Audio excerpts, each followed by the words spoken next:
warahmatullahi wabarakatuh. Baik anak-anak, pembelajaran hari ini kita akan membahas tentang mukjizat dan kejadian luar biasa lainnya. Nah, anak pernah mendengar tidak kisah Nabi Musa alaihissalam yang membelah laut merah, atau Nabi Ibrahim alaihissalam yang tidak terbakar saat dilempar ke dalam api? Tentu mungkin kalian pernah mendengar atau melihat kisah-kisah Nabi tadi.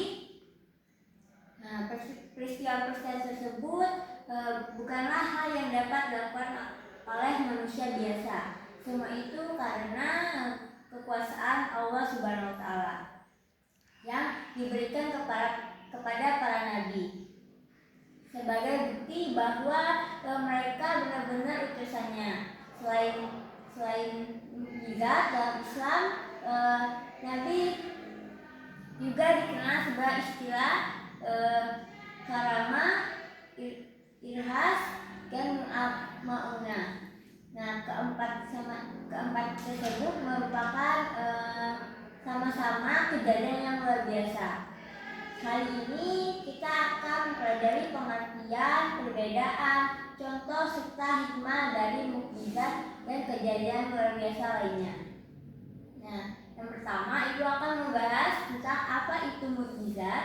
Jadi, mukjizat adalah kejadian luar biasa yang Allah Subhanahu wa Ta'ala berikan kepada para nabi dan rasul sebagai bukti bahwa mereka benar-benar utusannya. Nah, mukjizat ini tidak bisa dipelajari atau ditiru ataupun dilakukan oleh manusia biasa. Allah memberikan mukjizat agar masyarakat percaya kepada ajaran yang diberikan kepada nabi dan rasul. Melalui mukjizat, manusia juga dapat melihat bahwa tidak ada kekuatan yang lebih besar daripada kekuasaan Allah Subhanahu wa Ta'ala. Nah, dari contoh mukjizat ini yang paling terkenal adalah tongkat Nabi Musa alaihissalam yang berubah menjadi ular dan mampu membelah laut merah atas izin Allah. Selain itu, Nabi Ibrahim alaihissalam tidak terbakar ketika dilempar ke dalam api.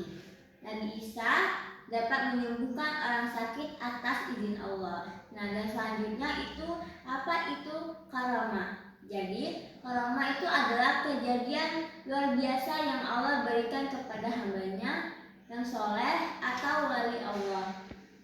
Berbeda dengan mukjizat, karamah tidak diberikan kepada nabi atau rasul dan bukan untuk membuktikan kenabiannya. Nah, karamah ini merupakan bentuk kemuliaan yang Allah berikan kepada orang-orang yang memiliki keimanan yang kuat, rajin beribadah, dan selalu menjaga ketaatan kepadanya. Misalnya itu seorang ulama atau seorang orang yang soleh yang mendapatkan pertolongan Allah ketika berada pada kesulitan. Nah, untuk selanjutnya itu ada pengertian irhas. Nah, irhas ini adalah kejadian luar biasa yang terjadi sebelum seseorang diangkat menjadi nabi atau rasul. Irhas ini merupakan tanda dari Allah bahwa orang tersebut telah akan menjadi utusannya. Peristiwa ini hanya terjadi sebelum masa kenabian dimulai dan tidak terjadi setelah seseorang diangkat menjadi nabi. Nah, salah satu contohnya adalah ketika Nabi Muhammad SAW masih kecil, sering dianungi awan saat melakukan perjalanan. Selain itu, ketika beliau lahir, terjadi beberapa peristiwa yang luar biasa yang menjadi tanda bahwa akan lahir nabi terakhir. Nah, selanjutnya itu pengertian apa itu ma'unah. Jadi ma'unah ini adalah pertolongan Allah kepada orang-orang yang beriman ketika mereka menghadapi kesulitan atau musibah. Berbeda dengan mukjizat dan karamah, ma'unah ini dapat dialami oleh setiap orang yang beriman kepada Allah. Namun pertolongan tersebut tidak datang begitu saja. manusia tetap harus berusaha, berdoa, kemudian bertawakal kepada Allah Subhanahu wa taala. Nah, contohnya seorang siswa yang lagi belajar selalu berdoa sebelum ujian, lalu memperoleh kemudahan dalam mengerjakan tugasnya. Nah, itu juga merupakan salah satu bentuk maunah dari Allah. Begitu juga seseorang yang selamat dari bahaya setelah berusaha menjaga dirinya dan memohon perlindungan kepada Allah Subhanahu wa taala. Nah, selanjutnya itu apa perbedaan mukjizat, karamah, irhas dan maunah. Nah, jadi meskipun keempat ini tidak jauh memiliki pengertian yang sama, nah kejadian ini juga luar biasa. Nah, mukjizat ini juga, untuk mukjizat hanya diberikan kepada nabi dan rasul sebagai bukti kenabiannya.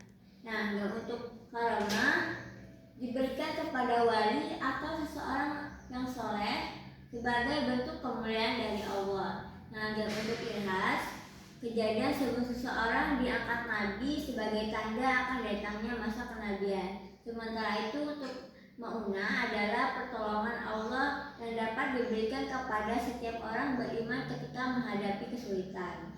Nah, untuk yang terakhir itu hikmah mempelajari mukjizat dan kejadian luar biasa lainnya. Jadi mempelajari mukjizat dan kejadian luar biasa lainnya dapat menambah keimanan kita kepada Allah Subhanahu wa taala. Kita menjadi semakin yakin bahwa Allah Maha Kuasa dan mampu melakukan segala sesuatu yang tidak mampu dilakukan oleh manusia. Baik, mungkin hanya itu materi yang Ibu sampaikan. Mungkin anak-anak ada yang ingin bertanya. Ibu beri kesempatan. Bu, saya ingin bertanya, apakah mukjizat masih ada di zaman sekarang? Terus mengapa, Bu? Bu, sebelumnya saya ingin bertanya, apa manfaat mempelajari mukjizat bagi kehidupan kita, Bu? Apa ada yang ingin bertanya lagi? Ibu persilakan. Saya ingin bertanya, Bu. Apakah kita bisa mendapatkan maunah dari Allah? Oke. Baik, anak-anak sekalian, terima kasih atas pertanyaannya. Izin menjawab pertanyaan dari anak-anak sekalian. Nah, apakah mukjizat itu masih ada pada zaman sekarang? Lalu mengapa?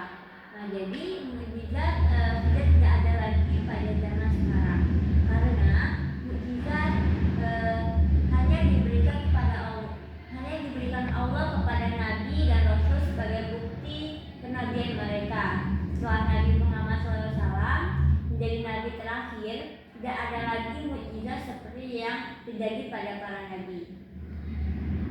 Namun Allah masih menunjukkan kebesaran dan pertolongannya melalui sebagai peristiwa yang luar biasa, sehingga kita tetap bisa merasakan kekuasaan Allah dalam kehidupan sehari-hari. Nah, untuk pertanyaan selanjutnya, apa manfaat mempelajari mukjizat bagi kehidupan kita? Jadi manfaatnya adalah ketika kita lebih yakin bahwa Allah Maha Kuasa. Selain itu, kita belajar meneladani sifat-sifat baik para nabi seperti jujur, sabar, dan selalu taat kepada Allah. Materi ini juga mengajarkan kita untuk selalu berdoa dan berusaha dan tawakal. Nah, untuk selanjutnya yaitu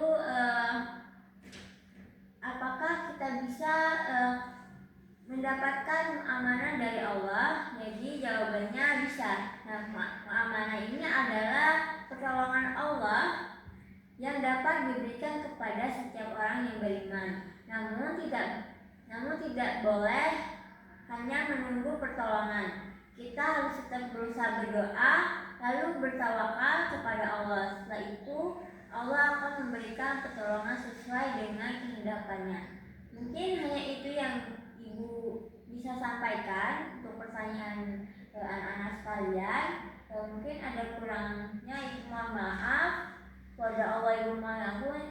Ibu Akhiri wabillahi taufiq wal hidayah. Wassalamualaikum warahmatullahi wabarakatuh. Waalaikumsalam warahmatullahi wabarakatuh.